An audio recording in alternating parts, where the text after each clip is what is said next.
Bench damage is always a difficult thing to deal with during any game of the Pokemon trading card game. I'm sure many of you have experienced the frustration of a perfect setup being ruined by Moonlight Shuriken or Trifrost. While there are a number of decks in the format that can do bench damage, there aren't that many that are focused on it. Today I want to take a look at one of those decks.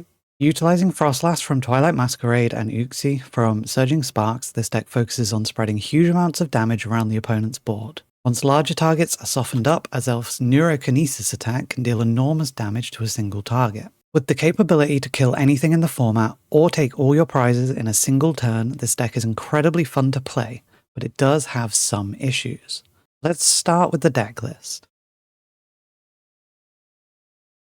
First of all, we have the version of the deck I've been playing since the start of the Surging Sparks format. As it's not a deck I play a ton in real life, I haven't spent a lot of time iterating on it. But there are some changes I've been wanting to make for a while, so here's my newer build.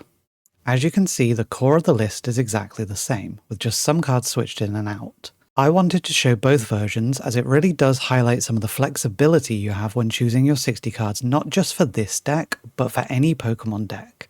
You don't always need to run the exact same 60 cards as the last deck that won a major tournament. Before we get too deep on the specifics of the deck, I also want to take a moment to talk about damage and damage counters. This deck makes use of a lot of attacks and abilities that place a number of damage counters onto a Pokemon. An attack usually deals an amount of damage. The wording is important in some scenarios. Manaphy's Wave Veil blocks damage, but it doesn't block damage counters. When it comes to numbers though, the two are interchangeable. An attack that deals 10 damage and an attack that places a damage counter both result in the Pokemon having 10 damage on it. If you're ever confused, multiply damage counters by 10 and that's how much damage a Pokemon is taking. I will probably use these terms interchangeably throughout the video, which is why I wanted to mention it now. Let's zoom in on some parts of the deck and talk about the choices I've made and some of the choices you could make. The core of the deck is actually very small and relatively inflexible, which is one of the things that makes this kind of deck satisfying if not a little frustrating to build. I'm running a 4-4 line of Froslass, 2 Uxie, 2 Azelf, 2 Munkidori, and a Cleffa. Froslass is our heaviest line and also our only evolution in the deck. The full 4-4 line can seem like overkill at times, as you often won't use them all, but I like to max out on them as they can quickly become priority targets for your opponent. Each Froslass places a damage counter on every other Pokemon, including yours, with an ability during Pokemon Checkup, which is the official name for in between turns. They don't place damage counters on other Froslasses though. This ability stacks, so with 2 Froslasses, you're placing 2 damage counters and it happens after every single turn, both yours and your opponent's. So if you end your turn with 2 Froslass on your field, then by the start of your next turn, every single Pokemon with an ability will have 40 damage on it, unless it's a new one that they played during their turn, which will have 20 damage on it. This damage does stack up quickly, especially if you end up with 2 or 3 Froslass on the board. Your opponent will often choose to kill them rather than your actual attackers. Having 4 means we can replenish them throughout the game and keep the damage building. The deck is also quite light on Pokemon, so the extra Snorunt helps a little bit with mulligans. There are a few different Snurunts to choose from, but the Silver Tempest version is by far the best. Being able to draw a card when you have no other options is nice, but honestly it shouldn't come up that often, so you can use whichever Snorunt you like. Such as the adorable full art from Paradox Rift where Snorunt is just simply having a good time. The Froslass though, that thing's scary. Next up we have the Lake Spirits, Uxie and Azelf. I'd love to run the Mesprit as well because it has a full art, but it's really not great, so we're stuck just using 2 of the 3. Uxie is very simple. For a single Psychic Energy, place 2 damage counters on all of your opponent's Pokemon. The wording here is crucial, as placing the damage counters means Manaphy can't block it, which is one of the toughest obstacles for any spread damage deck. Rabska can block it though, and that may become more relevant after rotation. It's also your only option in matchups where the opponent doesn't actually use Pokemon with abilities. Both Ancient Box and Dragapult are very bad matchups for us, but without Uxie they would be literally unwinnable. Similarly, some parts of many decks won't have abilities, such as Regidrago V, Charmander, Pidgey, or even Cinccino, so Uxie lets you start stacking damage on anything that Froslass can't affect. Where Froslass and Uxie are scalpels, making small, precise attacks against the opponent, Azelf is our chainsaw. For a psychic and a colorless energy, Neurokinesis deals 10 damage, plus 10 more for each damage counter on all of your opponent's Pokemon. Remember, damage and damage counters are the same, so if 3 of your opponent's Pokemon each have 100 damage on them, then Neurokinesis deals 310 damage. It scales infinitely, making nothing out of reach for the deck if you've been able to set up properly. I run both of these at 2 because it puts a little bit less stress on our recovery cards and is a little safer for prizing, but I have seen versions running 1 or even 3 of each, so you can tweak these as you see fit. Placing even more pressure on the opponent is good old Monkey Dory. This guy, once he has a dark energy attached, can use Adrenabrain to move 30 damage from one of your Pokemon to one of your opponent's. As a Pokemon with an ability, he will take damage from our own Frostlasses, which you can then turn into an additional weapon to either take knockouts or add even more damage to Azelf's Neurokinesis attack. His Mindbend attack also isn't bad at dealing 60 damage and confusing the opponent's active Pokemon. It's not something we're aiming to use regularly, but it's a nice option to have when you need it. Again, I like the consistency of 2 copies, but between 1 and 3 is completely valid. Finally, we have Cleffa, who in most decks I would class as a support Pokemon. In this deck though, it fills a pivotal role. Grasping Draw helps you to refill your hand, which is often quite low in the early turns as you quickly play down basic Pokemon, tools, and energies. In games where I didn't prioritize getting Cleffa out early, I did often find myself being stuck with dead hands and no way to draw any cards as we aren't running any of the major draw supporters, or even a draw engine. Free Retreat also makes Cleffa our only natural pivot in the deck, and with such low HP it's common for Uxie or Azelf to get knocked out, but there isn't always a good Pokemon to promote. Having Cleffa means you can promote it, then easily pivot into your next attacker, even if it was in your hand at the start of your turn. I've only been running 1, but it is so good in the deck that I wouldn't blame anyone for running 2 of them. The only other Pokemon I run is Blood Moon Ursaluna EX, and he has one simple role. 240 damage is a ton, enough to knock out nearly any basic EX or non-rulebox Pokemon in the game, but even larger targets will usually have taken some damage throughout the game, so he can usually sweep in and take an easy 2 prizes at the end of the game. Make sure you don't bench him early though, or Froslass will eventually kill him. Unlike most of the other decks I've built or played, the supporter lineup in this deck is extremely flexible. We don't need gusting, so we don't have to run boss's orders. We don't need to draw loads of specific pieces, so we don't need to run things like Professor's Research. We usually want our opponent to set up their board. We don't need to disrupt their hand with Iona or Judge. The only supporter I consider mandatory is Arven. The deck has a ton of items, just like every other deck, but there's also a ton of useful tools we can use, so he gets a lot of value for us. He's also a key piece to help us set up the board. Going first, we can use him on our second turn to grab a Hyper Aroma, and going second, we can grab the Buddy Buddy Poffin and TM Evolution combo to immediately get 2 Froslass online. If you choose to drop some tools from the list though, you might not even think Arven is mandatory. There's plenty of other ways to get a couple of Stage 1 Pokemon and some basics online, so don't be afraid to experiment. For our other supporter slots, we have a lot of options. Irida seems like a natural fit for the deck, being able to grab us a Snorunt or Froslass and whatever item we need at the time. My initial version of the deck ran 3, and she's definitely not a bad choice, but I found a lot of scenarios where I would rather have something else. Late in the game there might not be any water-type Pokemon to grab, and early on there aren't always items that you actually want to grab. In my newer build I did end up cutting her, but she's definitely worth considering. For the next 2 months anyway. I mentioned that Iono isn't strictly necessary for the disruption element, but it is a fantastic card in the deck. Similar to Snorlax Stall or Wugtrio Mill, in a lot of games we aren't going to be taking many prize cards until we actually win the game. That means Iono just lets us grab a whole new hand, while also being a pain in the butt for the opponent. Later in the game, a well-timed Iono can also put the opponent to a very low hand size to make it harder for them to come back from a locked up game state. Lana's Aid is a great support option for any deck that's focused on single prize Pokemon, and this deck is no different. With such a low energy count, it's quite easy to run out, so being able to grab back Uxie or Azelf and the energy they need to attack is extremely helpful later in the game. It can also grab you back combinations of Froslass and Snorunt to help keep those going as they get knocked out. Even though we aren't using any Terra Pokemon with strange energy requirements, Crispin can still be really key in some games. We run the Dark Energy for Munkidori and the Psychic Energies for our attackers. The Crispin lets us get both online in a single turn. Xerosix Machinations is one of my new additions to the deck, but this is kind of a flex spot. I find a lot of decks in the format do build up extremely large hands over the course of a game though, and a well-timed Xerosix can be devastating. I wanted to try it out, but it could easily be replaced by any other disruption supporter or even an additional copy of something else. A key part of every deck, our Pokemon Search Suite is basically what you'd expect. Max out on Poffins, then add a couple of Nest Balls to grab Munkidori and Ursaluna, and a couple of Ultra Balls for Froslass.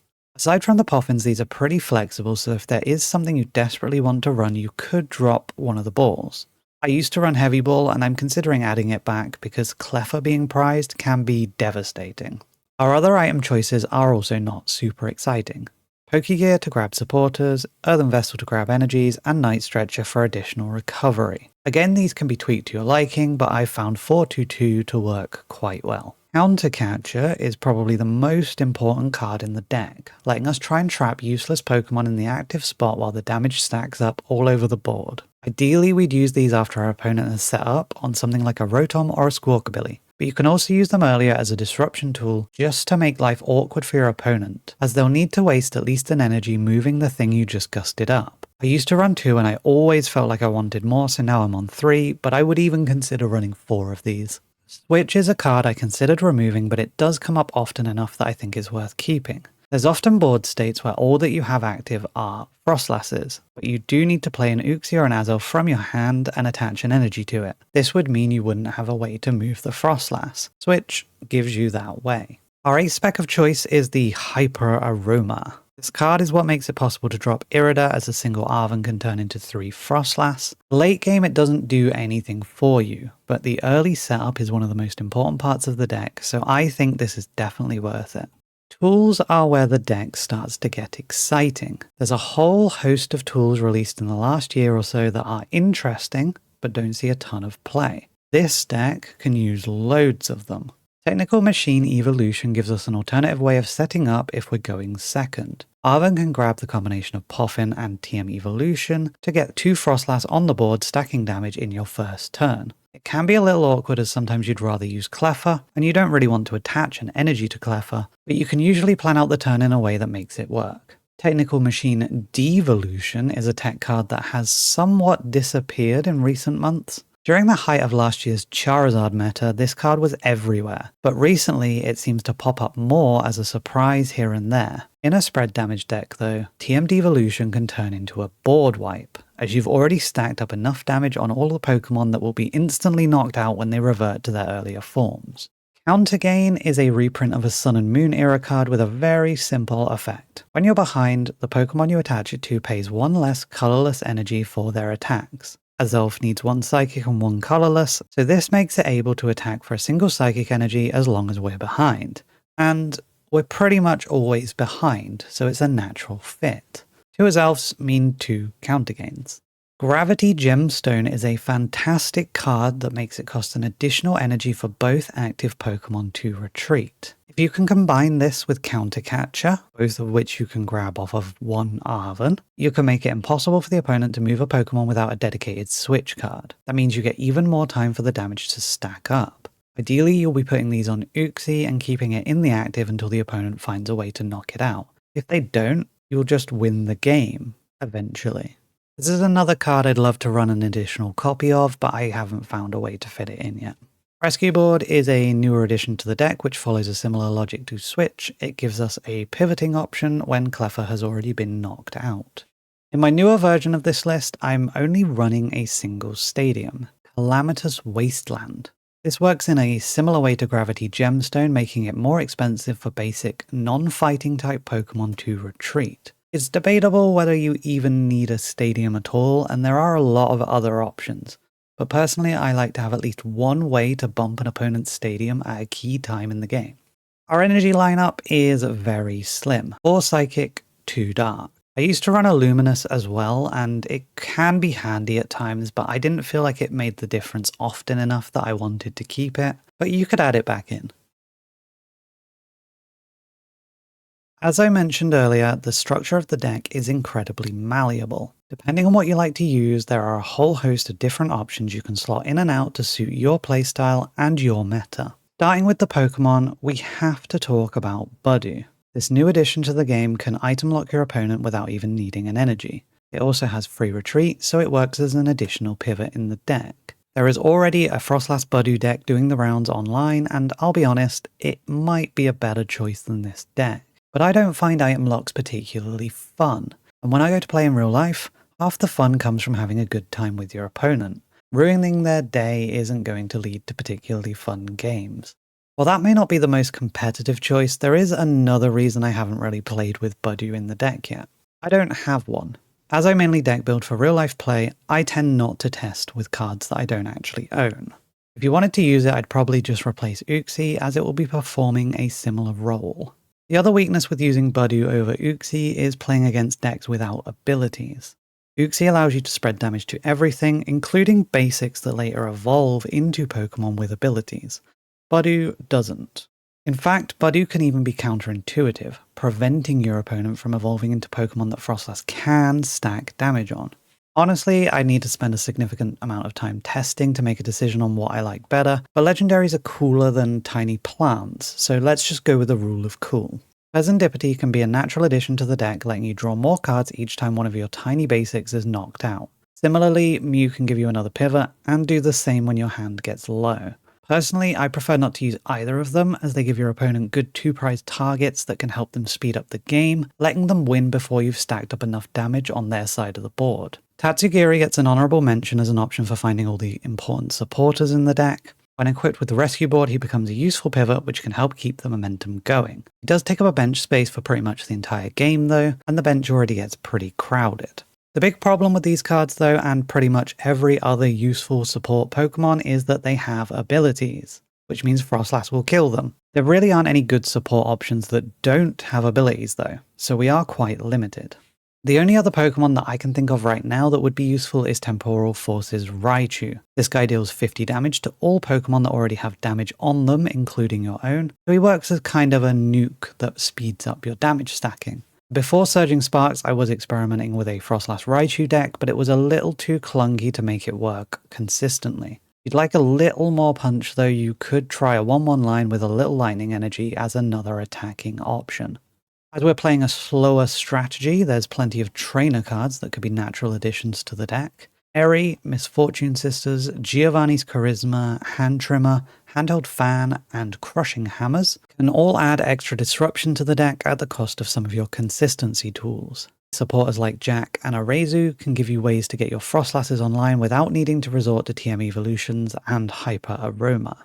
Cynthia's Ambition is a great addition to any deck where you're expecting to lose a lot of your Pokemon, letting you draw up to 8 cards the turn after a knockout. You don't get to choose which 8 cards though, so you might not find the right pieces to keep the momentum going.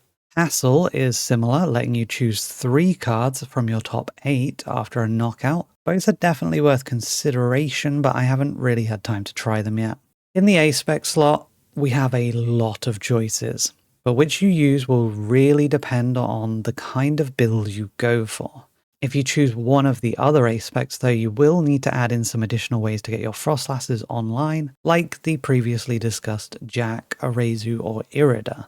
Neutralization Zone is a stadium which can outright win you the game if you time it right. Secret Box is a great setup tool which works well in versions running more stadiums. Max Rod could replace Lana's Aid as your big recovery tool. Dangerous Laser can let you stack up even more damage on a priority target. Precious Trolley can give you the perfect board setup without relying on Poffins and Balls. Deluxe Bomb is a cheesy way to get an additional burst of damage. Survival Brace can be very annoying for your opponent. Legacy Energy could force the opponent to take 7 prize cards to win the game. Unfair Stamp is a good disruption tool, and Prime Catcher is another way to try and trap things.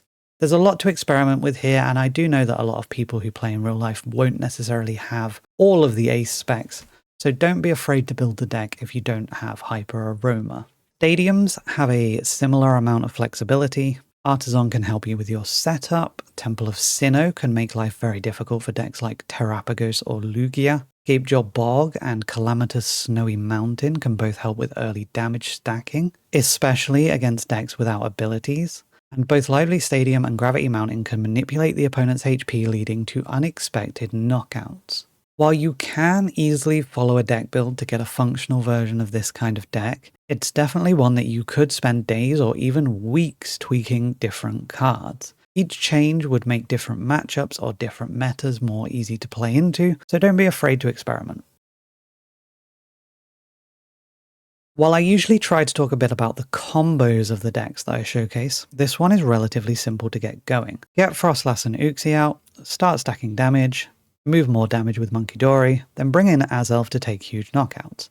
At the end of the game, drop an Ursaluna that attacks for free and win. Because this deck works on a slightly different game plan to most, it's difficult to pick out key lines or combos of cards to play, because every game will be slightly different. It's much easier to see it in action than to explain it, so make sure you check out the gameplay video later this week. Instead, I'll use this section to talk a little bit about maths.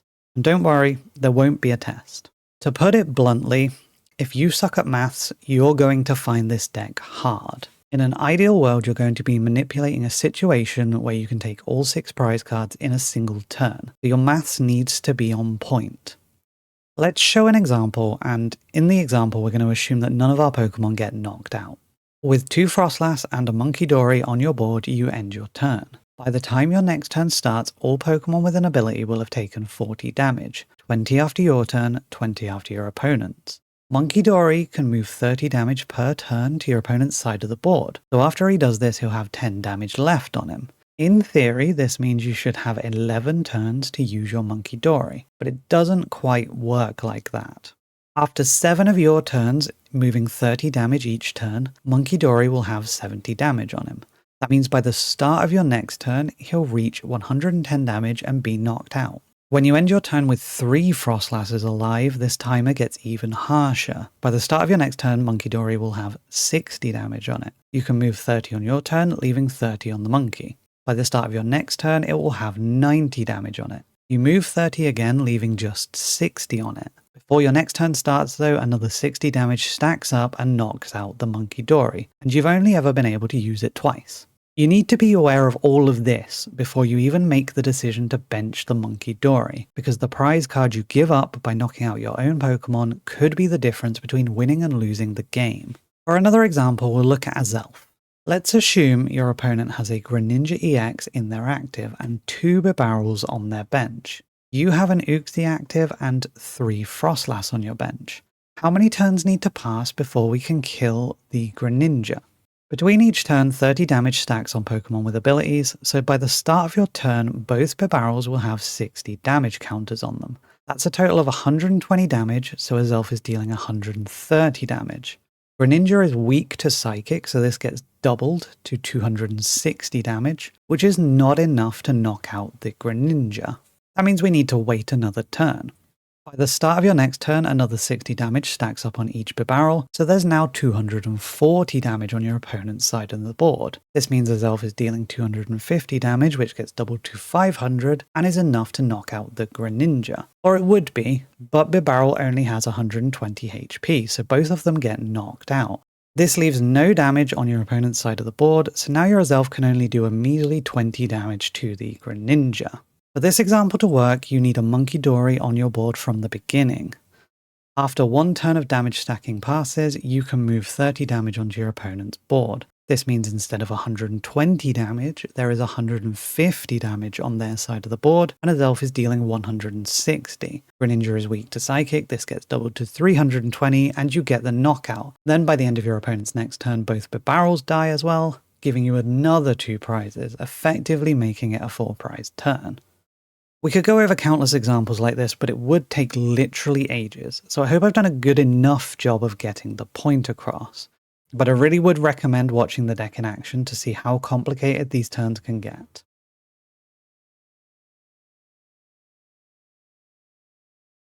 Before we finish up, we do need to address the elephant in the room. I love this deck. It's interesting to play, challenging to master, and leads to some really intricate and rewarding board states. But I hardly ever play it in real life. Why? Well, the answer is very simple. Some decks don't need abilities to function.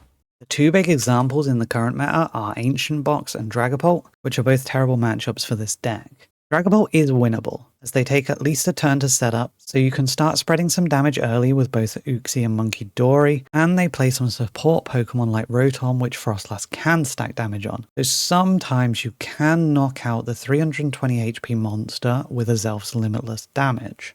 Ancient Box, on the other hand, is nearly impossible to beat.